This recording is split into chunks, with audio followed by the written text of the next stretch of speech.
আজকের বিক্ষোভ প্রতিবাদ সমাবেশে সম্মানিত সভাপতি গোটা জেলা বিএনপির সংগ্রামী সভাপতি সকল লড়াইয়ের আন্দোলনের অগ্রদূত নেতা কর্মী আশ্রয়স্থল জেলা পরিবার অত্যন্ত আস্থাভাজন জনাব রেজাউল করিম বাদশা ভাই উপস্থিত বিএনপি যুবদল ছাত্রদল নেতৃবৃন্দ সকল অঙ্গসংগঠনের নেতৃবৃন্দ সকলে বক্তব্য শুনতে সকলকে ধৈর্য এবং সহনশীলতা পরিচয় দেওয়ার আহ্বান করছি।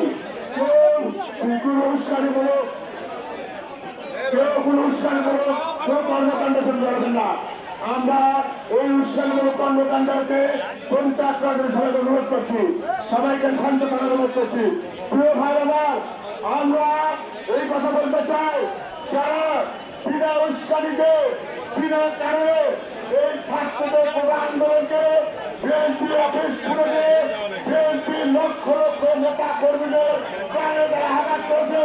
আমি প্রশাসন মাধ্যমে বলতে চাই, ওই সব দুষ্কৃতিকারীদের অবিলম্বে গ্রেপ্তার করে তাদের আইন আওতায় বিচারে